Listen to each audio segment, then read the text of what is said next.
Pablo Escobar, a man who commanded respect and admiration among his supporters, while simultaneously striking fear and outrage in the hearts of his rivals.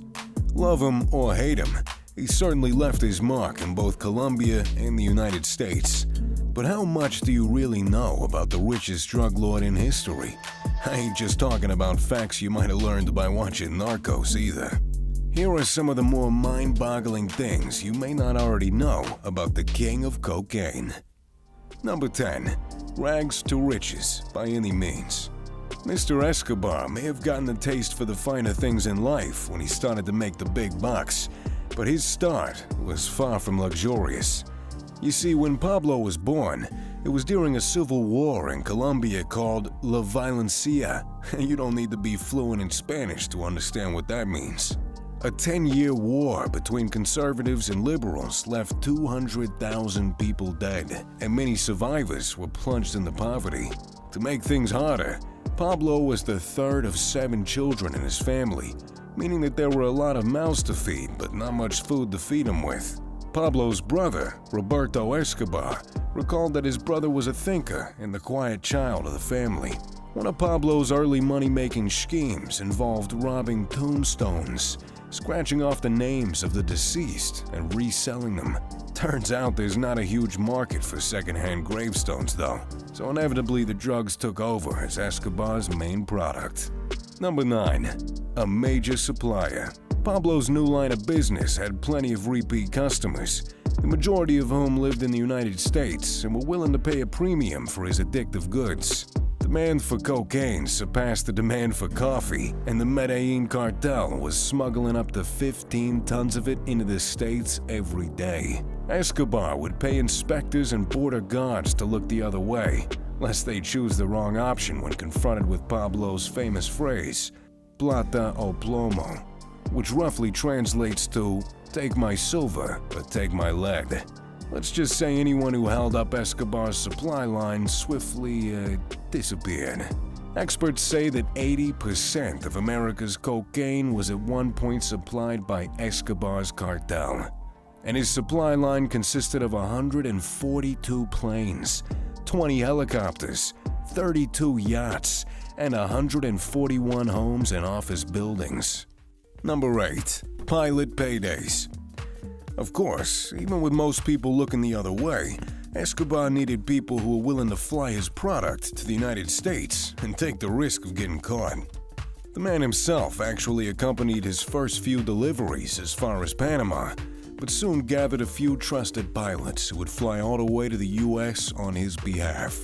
Their planes would have their tires filled with cocaine, which would then be swapped for cash upon delivery and returned to Colombia. Sometimes the cartel would export jeans to the United States too. Jeans which have been soaked in liquid cocaine to be extracted and sold once they'd reached their destination. Crazy stuff. Number 7. Forbes' finest. After building his lucrative empire, Mr. Escobar started mixing with some esteemed company and even tried to become a legitimate politician at one point. In 1987, when his net worth was estimated at over $2 billion, he appeared on the Forbes richest list for the first time among the world's 100 wealthiest people. Forbes described him as a husky 5'6" man normally given to rugby shirts, chino pants, and sneakers.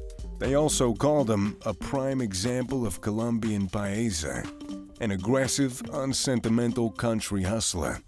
Another founding father of the Medellin cartel, Jorge Luis Ochoa Vasquez, also appeared on the list as the second of only 2 Colombian billionaires to appear on it. Even after receiving 3 federal indictments in America, Escobar was able to keep his place on Forbes' rich list for 7 years running. Funnily enough, Forbes even predicted his downfall in 1993, saying, "We suspect that, as have his fellow drug lords, the Ochoa brothers, now languishing in jail, Escobar will soon leave this list. Perhaps this earth."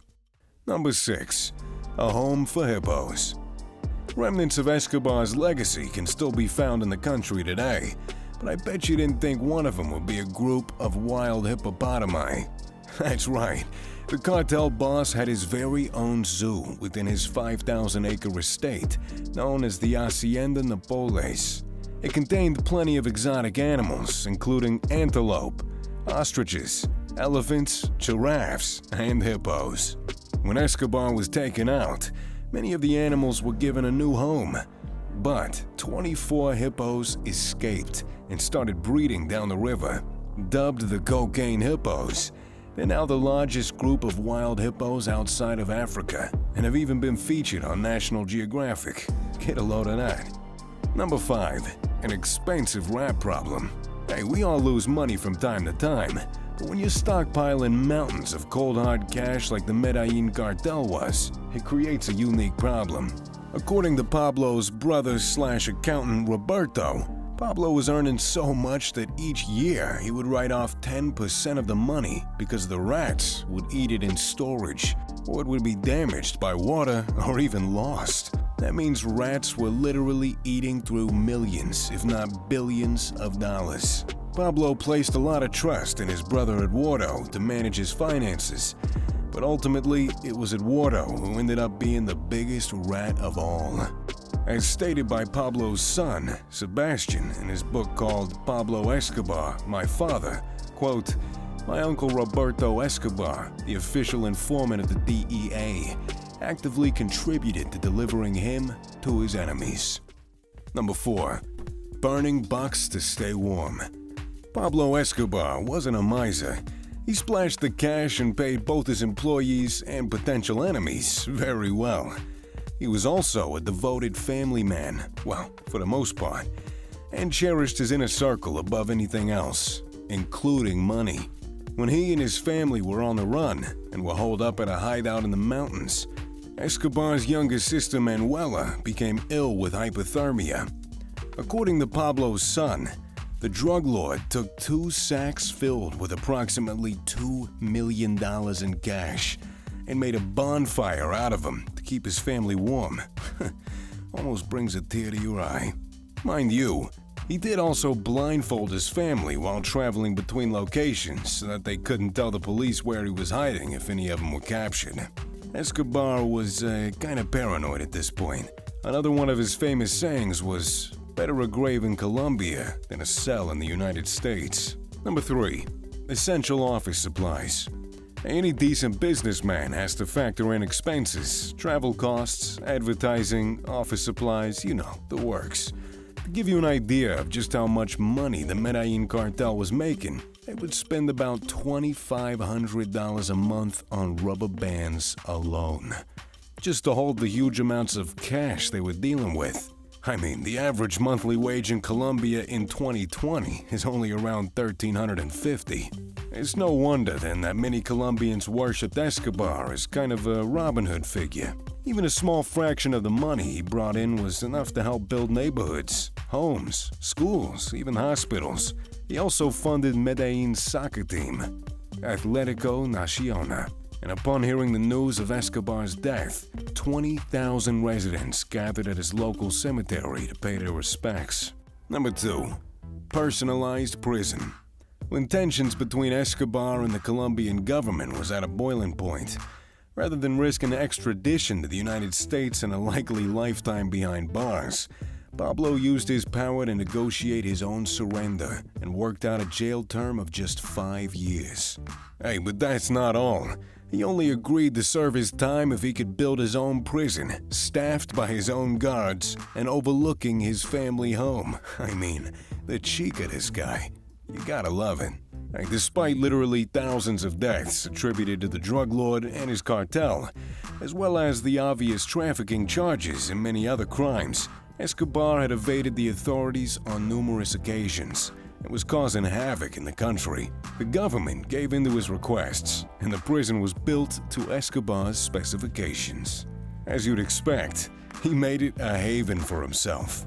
Nicknamed Club Medellin, it had a soccer field, a disco, a jacuzzi spa, a bar, and Pablo's cell was basically a luxury master bedroom. A phone line and fax service even let the kingpin take care of his smuggling business from the inside. After reports of his cushy lifestyle and gang-ordered executions came to light, the Colombian government tried moving Escobar to a military facility. Well, that didn't go so well.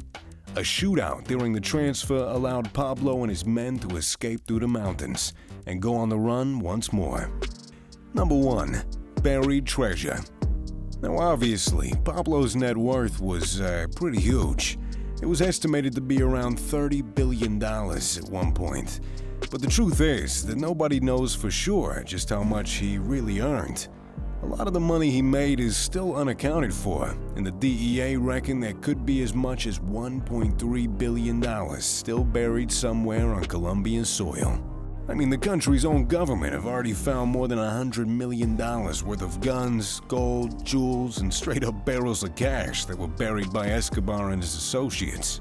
They're even using sonar and lots of fancy digging technology to try and locate the rest of his fortune. Hey, I don't know about you guys, but I'm fancying myself a quick trip to Colombia with a metal detector and a shovel. I mean, it would be a shame if all that dollar ended up lining the pockets of some dodgy politicians rather than the hard-working man. And just like Pablo's empire when he was finally gunned down on the rooftops of Medellin, this video is over. Hey, if you learned something new, then how about showing some respect and hitting that like button? And you should also subscribe too while you're at it. We got a whole lot more videos coming soon and you ain't gonna wanna miss them. Trust me. Thanks for watching, folks, and I'll see you in the next one. Take it easy.